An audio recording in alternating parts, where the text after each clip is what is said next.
అందరికీ నమస్కారం అండి. ఈరోజు ఈ వీడియోలో మనకి తొందరలో అంటే రేపే చొల్లంగి అమావాస్య అంటే మౌని అమావాస్య అయితే రాబోతుంది కదండి. ఈ అమావాస్య చాలా శక్తివంతమైన అమావాస్య అండి.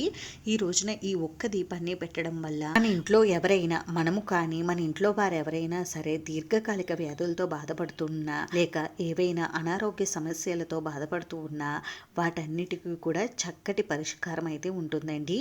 ఈ దీపం ఒక్కటి పెట్టడం వల్ల మనం సంపూర్ణ ఆరోగ్యవంతులుగా అవుతామని ఒక నమ్మకం అయితే ఉందండి. అంతేకాదండి, మంచాన ఉన్న వారిని కూడా లేచి తిరిగేలా చేస్తుందండి ఈ ఒక్క దీపం. ఈ దీపారాధన చేయడం వల్ల మనకున్నటువంటి దీర్ఘకాలిక వ్యాధులన్నీ కూడా నయమవుతాయి. ఒక మాటలో చెప్పాలంటే ఈ మౌని అమావాస్య రోజున ఈ దీపారాధన చేయడం వల్ల మనకున్నటువంటి సమస్త బాధలు అంటే అనారోగ్య సమస్యలు అన్నీ కూడా తొలగిపోతాయండి.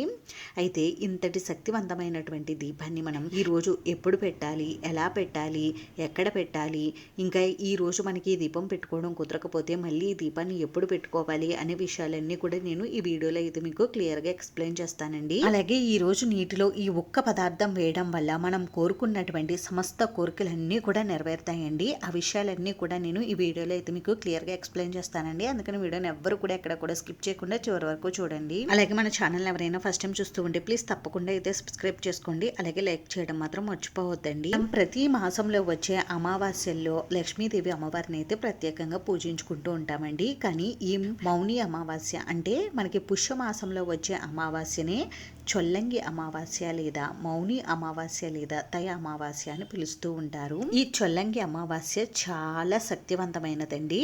ఈ అమావాస్య రోజున మనం లక్ష్మీదేవితో పాటుగా మరొక దైవాన్ని కూడా తప్పకుండా పూజించాలండి. ఆ దైవాన్ని మనం ఈ రోజున పూజించడం వల్ల మనకున్నటువంటి అనారోగ్య సమస్యలన్నీ కూడా తొలగిపోతాయి. అయితే మనకి ఈ అత్యంత శక్తివంతమైనటువంటి చొల్లంగి అమావాస్య 2025 సంవత్సరంలో జనవరి 29 బుధవారం రోజు అయితే వచ్చిందండి. అసలు ఈ చొల్లంగి అమావాస్య అంటే ఏమిటంటే చొల్లంగి అనేది ఒక ఊరి పేరండి. ఈ గ్రామం కాకినాడకు దగ్గరలో అయితే ఉంటుందండి. ఈ రోజున గోదావరి నది 7 పాయల్లో ఒకటైన తుల్యభాగం ఇక్కడ సముద్రంలో కలుస్తుంది.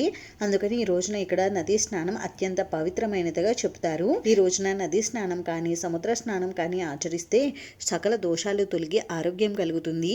ఇంకా మనకి ఈ సంవత్సరం మహాకుంభమేళా కూడా జరుగుతుంది కాబట్టి ఇక్కడ స్నానం ఆచరిస్తే మరింత పుణ్య ఫలితాలు కలుగుతాయని మన పండితులు అయితే చెప్తున్నారు. అందుకని ఈ అమావాస్యని చొల్లంగి అమావాస్య అని పిలుస్తారండి. అంతేకాకుండా ఈ రోజు మరొక విశేషం అయితే ఉందండి. ఈ రోజున సాక్షాత్తు శ్రీ మహావిష్ణువు శ్రీ వైద్య వీర రాఘవ స్వామిగా అవతరించారని మనకి పురాణాలు అయితే చెప్తున్నాయి. మానవులకు సంపూర్ణ ఆరోగ్యాన్ని ప్రసాదించడం కోసమని ఈ స్వామివారు అవతరించారు. అందుకని ఈ రోజున తప్పకుండా ఈ స్వామివారిని అయితే పూజించాలండి. అయితే ఈ స్వామివారి గురించి చాలా మందికి తెలియవచ్చు, కొద్దిమందికి తెలియకపోవచ్చు అండి.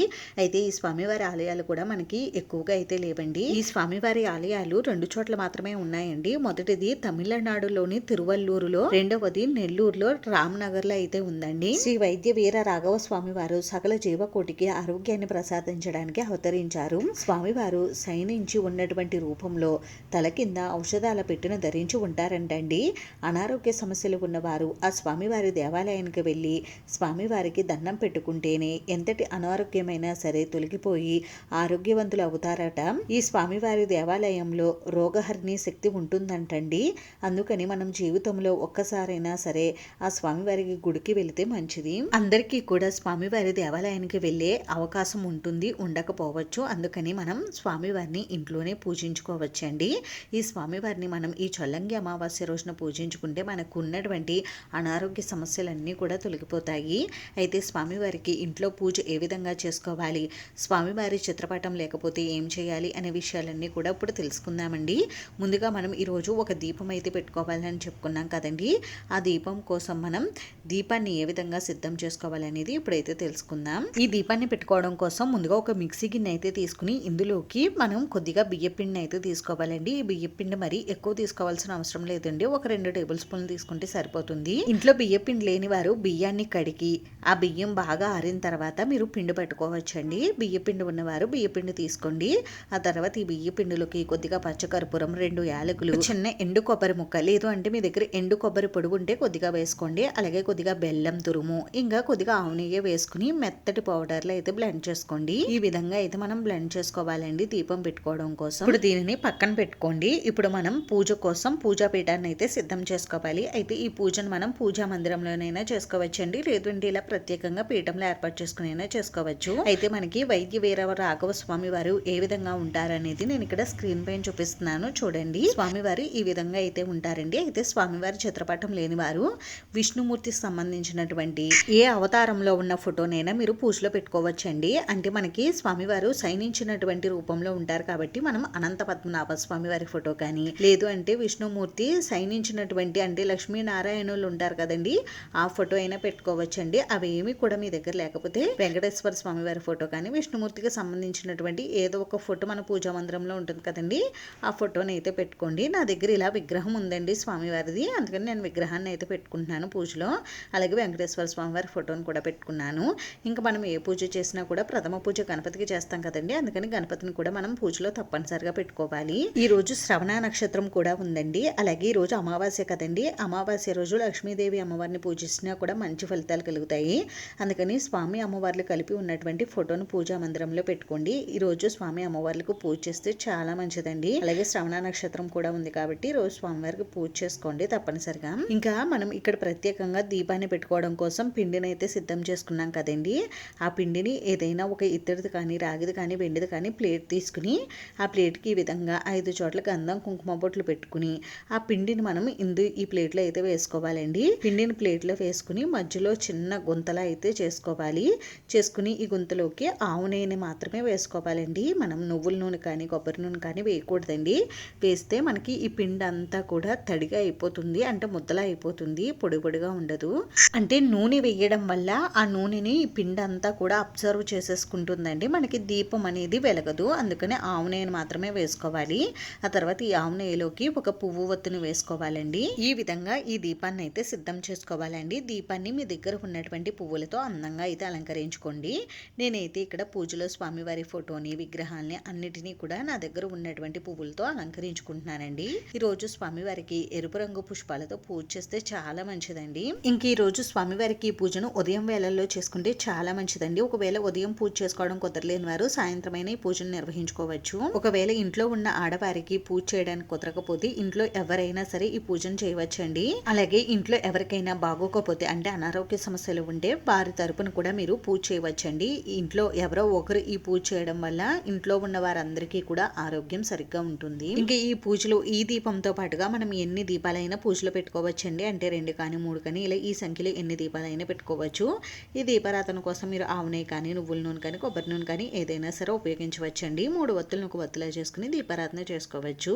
ఇలా దీపారాధన కుందులను కూడా సిద్ధం చేసుకోవాలండి. అలాగే ఈ స్వామివారి గుడిలో బలిపీఠంపై ఉప్పు మిరియాలు వేస్తారటండి. స్వామివారికి అభిషేకం చేస్తున్నట్టుగా భావించి అలా ఉప్పు మిరియాలు స్వామివారికి అయితే సమర్పిస్తారు. ఉప్పు మిరియాలు మనలో ఉన్న నెగిటివ్ ఎనర్జీని అయితే తొలగిస్తాయండి. అంతేకాకుండా మనం కోరుకున్న కోరికలు కూడా నెరవేరుతాయి. అందుకని ఇలా ఏదైనా ఒక చిన్న ప్లేట్లోకి కొద్దిగా ఉప్పు, గల్లుప్పు తీసుకుని అందులోకి కొద్దిగా మిరియాలను వేసి స్వామివారి పూజలో స్వామివారికి సమర్పిస్తున్నట్టుగా పెట్టుకోవాలండి. ఈ ఉప్పు మనం వంటల్లో వాడేది కాకుండా కొత్తది అయితే తీసుకోవాలండి. అంటే మనం ఐశ్వర్య దీపం పెట్టుకోవడానికి వాడుతూ ఉంటాం కదండి గల్లుప్పుని, ఆ ఉప్పు తీసుకుని పెట్టుకోవచ్చు. అలాగే ఈ స్వామివారి దేవాలయంలో కోనేరు అయితే ఉంటుందంటండి. ఈ కోనేరు చాలా శక్తివంతమైందంట. అయితే ఈ కోనేరులో మనం ఒక పదార్థం వేయడం వల్ల మనం కోరుకున్నటువంటి కోరికలన్నీ కూడా తీరి మనకి సంతాన భాగ్యం కూడా కలుగుతుందని అంటారు. అందుకని ఆ పుష్కర్ని మనం ఇంట్లోనే ఈ విధంగా అయితే సిద్ధం చేసుకోవచ్చండి. ఏదైనా ఇత్తడిది కానీ, రాగిది కానీ బౌల్ ఉంటే తీసుకుని ఆ బౌల్లోకి నిండుగా నీళ్ళు అయితే వేసుకోవాలండి. ఈ నీటిలోకి కొద్దిగా గంగాజలం, అలాగే కొద్దిగా పసుపు, కుంకుమ, గంధం, అక్షింతలు, ఒక తులసి దళం, పుష్పం అన్నీ కూడా వేసుకోవాలి. ఈ విధంగా కోనేరుని అయితే సిద్ధం చేసుకోవాలి. అయితే ఈ కోనేరులో ఏమి వేస్తే మనకి సంతానం కోరికలు నెరవేరుతాయనేది నేను నెక్స్ట్ అయితే చెప్తానండి. ఇలా పూజ కోసం అన్నీ కూడా సిద్ధం చేసుకున్న తర్వాత ముందుగా మనం దీపారాధన అయితే చేసుకోవాలండి. దీపారాధన చేసుకుని దీపానికి కొద్దిగా అక్షింతలు, పువ్వులు సమర్పించి దీపలక్ష్మికి నమస్కారం చేసుకోవాలి. మనం పూజలో పెట్టుకున్న ఈ పిండి దీపం తప్ప మనం పూజలో ఎన్ని దీపాలు పెట్టుకున్నా అవన్నీ కూడా వెలిగించుకోవాలండి. పిండి దీపం నెక్స్ట్ అయితే వెలిగించుకోవాలండి. ఎప్పుడు వెలిగించుకోవాలనేది చెప్తాను. ఇప్పుడు ముందుగా మనం వినాయకుడికి పూజను అయితే నిర్వహించుకోవాలండి. స్వామివారికి శక్తి ఉంటే షోడశోపచార పూజ నిర్వహించుకోండి. కుదరలేదు లేని వారు పంచోపచార పూజ నిర్వహించుకోండి. స్వామివారికి కొద్దిగా పసుపు, కుంకుమ, గంధం, అక్షింతలు, పువ్వులు సమర్పించి ధూపం, దీపం నైవేద్యం అయితే సమర్పించాలండి. స్వామివారికి చిన్న బెల్లం ముక్క కానీ ఏవైనా పండ్లు కానీ నైవేద్యంగా సమర్పించవచ్చు. స్వామివారి శ్లోకాలు, స్తోత్రాలు అన్నీ కూడా చదువుకుంటూ స్వామివారికి పూజ నిర్వహించుకోవాలండి. స్వామివారి శ్లోకాలు కానీ స్తోత్రాలు కానీ ఏవి చదవడం రాకపోతే ఓం గం గణపతి నమః అని అనుకుంటూ మీరు స్వామివారికి పూజ చేసుకోవచ్చు.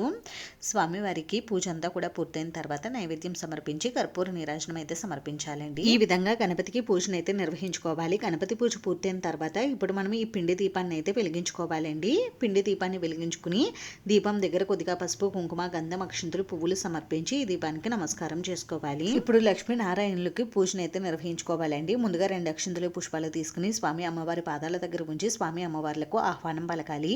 ఆ తర్వాత వైద్య వీర రాఘవ స్వామి వారి అష్టోత్తర శతనామావళి చదువుకుంటూ స్వామి అమ్మవార్లను ఎరుపు రంగు పుష్పాలతో పూజించుకోవాలి. ఒకవేళ మీ దగ్గర స్వామివారికి సంబంధించినటువంటి స్తోత్రాలు కానీ అష్టోత్తర శతనామావళి కానీ ఇవేవి కూడా లేకపోతే అప్పుడు మీరు విష్ణుమూర్తికి సంబంధించినటువంటి శ్లోకాలు, స్తోత్రాలు, గోవింద నామాలు, విష్ణు అష్టోత్తరం, లక్ష్మీ అష్టోత్తరం ఇలా ఏవైనా కూడా చదువుకుంటూ మీరు స్వామి అమ్మవార్లకు పూజ చేసుకోవచ్చండి. మాకు అలా కూడా ఏవి చదవడం రాదండి అనుకునేవారు ఓం శ్రీ వైద్య వీర రాఘవ స్వామినే నమః అని అనుకుంటూ మీరు స్వామివారికి పూజ చేసుకోవచ్చు. స్వామివారిని తులసి దళాలతోటి ఎరుపు రంగు పుష్పాలతోటి పూజించుకోవచ్చండి. స్వామివారికి పూజ అయిన తర్వాత అమ్మవారికి కూడా కొద్దిగా పసుపు, కుంకుమ, గంధం, అక్షింతలు, పువ్వులు సమర్పించి అమ్మవారికి కూడా నమస్కారం చేసుకోవాలి. మీకు వీలు ఉంటే అమ్మవారికి అష్టోత్తర శతనామావళి చదువుకుంటూ కుంకుమార్చన చేసుకోవచ్చండి. ఈ విధంగా స్వామి అమ్మవార్లకు పూజను అయితే నిర్వహించుకోవాలి. పూజ అంతా కూడా పూర్తయిన తర్వాత స్వామి అమ్మవార్లకు ధూపం చూపించి దీపాన్ని కూడా సమర్పించి ఆ తర్వాత స్వామి అమ్మవార్లకు నైవేద్యం అయితే సమర్పించాలండి. నైవేద్యంగా మీరు చలిమిడి, వడపప్పు, పానకాన్ని నివేదించవచ్చు. లేదంటే ఏవైనా ప్రత్యేకమైన నైవేద్యాలు కానీ పాలు, పండ్లు, బెల్లం ముక్క ఇలా వేటినైనా కూడా మనం సమర్పించవచ్చు. అయితే మనం ఇక్కడ పూజ చేసేటప్పుడు కొద్దిగా దీపం వెలుగుతుందా లేదా అని చూసుకుంటూ ఉండాలండి. ఎందుకంటే ఈ తొందరగా కొండెక్కిపోయే ఛాన్స్ ఎక్కువ ఉంటుందండి. అందుకని మధ్య మధ్యలో నెయ్యిని వడ్డిస్తూ ఉండాలి. దీపం వెలిగే మనం పూజ చేసేటంతసేపు కూడా ఈ దీపం వెలుగుతూ ఉండాలి. అలాగే ఈ దీపం వెలుగుతున్నంతసేపు కూడా మనం ఎవరితోటి మాట్లాడకూడదండి. విష్ణు నామస్మరణ చేసుకుంటూ మాత్రమే ఉండాలి. ఎవరితోటి కూడా పొరపాటును కూడా మాట్లాడకుండా మౌనంగా ఉండి మీరు పూజ అయితే నిర్వహించుకోండి. ఆ తర్వాత స్వామి అమ్మవార్లకు తాంబూలం సమర్పించి సాంబ్రాణి, ధూపాన్ని కూడా చూపించి కర్పూర నీరాజనం అయితే సమర్పించాలండి. ఇంక ఈ రోజు పూజలో ముఖ్యంగా వెండితో తయారు చేసినటువంటి ఒక కడియాన్ని పూజలో అయితే పెట్టుకుంటారండి. పూజ పూర్తయిన తర్వాత ఇంట్లో ఎవరికైతే ఆరోగ్యం సరిగ్గా లేదో వారు ఈ కడియాన్ని అయితే ధరిస్తారు. అయితే ఇంట్లో ఉన్న వారందరూ కూడా ఈ కడియం ధరించవలసిన అవసరం లేదండి. ఇంట్లో ఎవరికైతే అనారోగ్య సమస్య ఉంటుందో వారు మాత్రమే ఈ కడియం ధరించాలి. అయితే ఈ కడియాన్ని మరీ ఎక్కువ వెయిట్ ఉన్నది, ఎక్కువ కాస్ట్ ఉన్నది తీసుకోవాల్సిన అవసరం లేదండి. సన్నగా ఉన్నటువంటి వెండి తీగను తెచ్చి మనం పూజలో పెట్టుకుని ఈ కడియానికి గంధం, కుంకుమ బొట్లు పెట్టి కొద్దిగా పసుపు, కుంకుమ, గంధం, అక్షింతలతో పూజ చేసి ఒక తులసి దళాన్ని కడియం ముందర ఉంచి నమస్కారం చేసుకుని పూజ అంతా కూడా పూర్తయిన తర్వాత ఇంట్లో ఎవరికైతే అనారోగ్య సమస్యలు ఉంటాయో వారు ఈ కడియాన్ని ధరిస్తే సరిపోతుందండి. అయితే ఇలా పూజలో పెట్టుకున్నటువంటి కడియాన్ని ఎన్ని రోజులు చేతికి ఉంచుకోవాలి అంటే మగవారైతే మీరు అలా వదిలేసుకోవచ్చండి చేతికి. ఆడవారికి పీరియడ్స్ ప్రాబ్లం ఉంటుంది కాబట్టి ఆడవారు ఆ సమయాల్లో ఈ కడియాన్ని అయితే ధరించకూడదండి. అందుకని ఈ పూజ చేసిన తర్వాత ఒక 3 రోజులు వేసుకుని తర్వాత ఈ కడియాన్ని తీసేసి మీరు బీరువాలో కానీ పూజా మందిరంలో కానీ దాచుకుని పెట్టుకోవచ్చు. పూజలో వెండి కడియం పెట్టుకోలేని వారు రాగితో చేసినటువంటి కడియాన్నైనా మీరు పూజలో పెట్టుకోవచ్చండి. అయితే ఇలా మనం పూజలో పెట్టుకున్నటువంటి కడియాన్ని జీవితాంతం కూడా మన దగ్గరే ఉంచుకోవాలా అంటే కాదండి. మనం ఎప్పుడైనా ఆ వైద్య వీర రాఘవ స్వామి వారి ఆలయానికి వెళ్ళినప్పుడు అక్కడ హుండీలో అయితే మనం ఈ కడియాన్ని వేసేయాలండి. అంటే మనం ఇన్ని రోజులకే వెళ్ళాలని ఏమీ లేదండి. మనకి జీవితంలో ఎప్పుడైనా ఒకసారి కుదురుతుంది కదండి, అప్పుడు వెళ్ళి ఈ కడియాన్ని మనం హుండీలో అయితే వేసేవచ్చు. అలా మేము మా జీవితంలో ఎప్పటికీ కూడా ఆ దేవాలయానికి వెళ్ళలేమండి అనుకునేవారు మీరు మీ ఇంటికి దగ్గరలో ఉన్నటువంటి విష్ణుమూర్తికి సంబంధించినటువంటి ఏదైనా దేవాలయంలో ఉన్న హుండీలో ఈ కడియాన్ని అయితే వేసేవచ్చు. ఇంకా ఏదైనా అనారోగ్య సమస్యలు ఉన్నవారు పూజలో ఈ విధంగా కడియాన్ని పెట్టుకుంటే మీరు పెట్టుకోవచ్చండి. లేదు అంటే ఇలా పిండి దీపాన్ని అయినా మీరు పూజలో పెట్టుకోవచ్చు. ఇలా మనం పిండి దీపాన్ని పెట్టుకున్నా మనకు ఉన్నటువంటి అనారోగ్య సమస్యలన్నీ కూడా తొలగిపోతాయి. అయితే ప్రతి సంవత్సరం కూడా ఈ స్వామివారికి పూజ చేసేవారు ఈ కడియాన్ని పాలతో శుద్ధి చేసుకుని మళ్ళీ మీరు పూజలో అదే కడియాన్ని పెట్టుకోవచ్చండి. లేదంటే కొత్త కడియాన్ని తెచ్చుకునైనా మీరు పూజలో పెట్టుకోవచ్చు. ఇంక ఈ రోజున స్వామివారికి పూజ చేయడం వల్ల ఆరోగ్యం, అమ్మవారికి పూజ చేసుకోవడం వల్ల అష్టైశ్వర్యాలు కలుగుతాయి. ఇంకా ఈ అమావాస్యను మనం మౌని అమావాస్య అని అంటామండి. అందుకని ఈ రోజు ఎంత వీలు ఉంటే అంత మౌనంగా ఉండడం మంచిది. అలాగే ఈ రోజు ఎవరిని దూషించడం, పొరపాటును కూడా దుర్భాషలాడడం, అలాగే వారిని తిట్టడం లాంటి పనులు కూడా చేయకూడదండి. ఈ రోజున ఉదయం అంతా కూడా ఉపవాసం ఉపవాసం ఉండి సాయంత్రం స్వామి అమ్మవార్లకు పూజ చేసుకుని ఆ తర్వాత భోజనం అయితే స్వీకరించవచ్చండి. ఉపవాసం ఏమీ ఉండలేము అనుకునేవారు స్వామి అమ్మవార్లకు పూజ చేసుకుని మీరు మధ్యాహ్నం భోజనం చేయవచ్చు. ఇంక ఈ రోజు నాన్ వెజ్ అయితే అస్సలు తినకూడదండి. అలాగే ఆహారంలో ఉల్లి వెల్లుల్లి కూడా తీసుకోకూడదు. ఇంక ఈ రోజున గోర్లు కత్తిరించుకోవడం, జుట్టు కత్తిరించుకోవడం లాంటి పనులు కూడా అస్సలు చేయకూడదండి. ఇంకా మనం ఈ రోజు ఈ పూజ చేసుకున్న అమావాస్య రోజు మనం చేసుకునేటటువంటి పరిహారాలన్నీ కూడా చేసుకోవచ్చండి. అంటే ఇంటికి కలబంద కట్టుకోవడం, ఇంకా చిన్నపిల్లలకు దృష్టి తీయడం, ఇలాంటి పనులన్నీ కూడా చేసుకోవచ్చు. ఇంక ఇప్పుడు మనం పూజలో స్వామివారి ఎదురుగా కోనేరుని అయితే సిద్ధం చేసుకున్నాం కదండి. ఈ కోనేరులో 2 అక్షంతలు వేసి గంగా గంగా అనుకుని ఇందులోకి గంగాదేవిని అయితే ఆహ్వానించాలి. ఆ తర్వాత ఒక చిన్న బెల్లం ముక్కను తీసుకుని ఈ కోనేరు చుట్టూ 3 ప్రదక్షిణలు చేసి ఆ తర్వాత మీ మనసులో ఉన్నటువంటి ధర్మబద్ధమైన కోరికలన్నీ కూడా కోరుకుని మీరు ఈ కోనేరు చుట్టూ 3 ప్రదక్షిణలు చేసి ఈ కోనేరులోకి బెల్లం ముక్కను వేసేయాలండి. ఇలా చేస్తే మనం కోరుకున్నటువంటి సమస్త కోరికలన్నీ కూడా నెరవేరుతాయి. ఇలా ఇంట్లో ఉన్న ప్రతి ఒక్కరూ కూడా ఆచరించుకోవచ్చండి. అయితే ఇక్కడ మనం కోనేరుని స్వామివారికి దగ్గరగా పెట్టుకున్నాం కదండి. అయితే మనం ప్రదక్షిణ చేయడానికి ఈ కోనేరుని దూరంగా అయితే పెట్టుకోండి. ఈ విధంగా మనం అన్నీ చేసుకున్న తర్వాత పూజ అంతా కూడా కంప్లీట్ అయిన తర్వాత ఈ కోనేరుని అంటే ఈ కోనేరు కింద సిద్ధం చేసుకున్న నీటిని అందరూ కూడా ప్రసాదంగా స్వీకరించాలండి. ఇందులో మనం బెల్లం వేసాం కాబట్టి ఇది తీగానే ఉంటుంది. అలాగే మన ఇంటి చుట్టుప్రక్కల వరకు కూడా ఈ నీటిని అయితే మనం పంచిపెట్టవచ్చు. లేదు అంటే ఎవరు తొక్కని చోట చెట్టు మొదట్లో అయితే వేసేవచ్చండి. ఇక్కడ మనం పూజలో పెట్టినటువంటి పిండి దీపం కొండెక్కిన తర్వాత ఈ దీపం అంటే ఈ పిండిలో కొద్దిగా మనం ఆవు పాలు కానీ మంచినీళ్ళు కానీ కలిపి చిన్న చిన్న ముద్దలుగా చేసుకుని ఇంట్లో వారందరూ కూడా ప్రసాదంగా స్వీకరించాలండి. అంటే వత్తి తీసేసి మనం ప్రసాదంగా స్వీకరించాలి. అలాగే మన ఇంటి చుట్టుప్రక్కల వరకు కూడా ఈ ప్రసాదాన్ని పెట్టవచ్చు. ఇంకా ఎక్కువ మిగిలితే ఆవుకు తినిపించవచ్చండి. లేదు అంటే చెట్టు మొదట్లో వేసేవచ్చు. ఇంకా స్వామివారి దగ్గర పూజలో పెట్టుకున్నటువంటి ఉప్పు బియ్యాల్ని ఎవరో తొక్కని చోట చెట్టు మొదట్లో అయితే వేసేయాలండి. అంతేనండి. చూసారు కదా చొల్లంగి అమావాస్య రోజు ఇంట్లో పూజ ఏ విధంగా చేసుకోవాలండి. వీడియో మీకు నచ్చితే ప్లీజ్ లైక్ చేసి షేర్ చేసి సబ్స్క్రైబ్ చేసుకోండి. వీడియోని చివరి వరకు చూసినందుకు చాలా థ్యాంక్స్ అండి.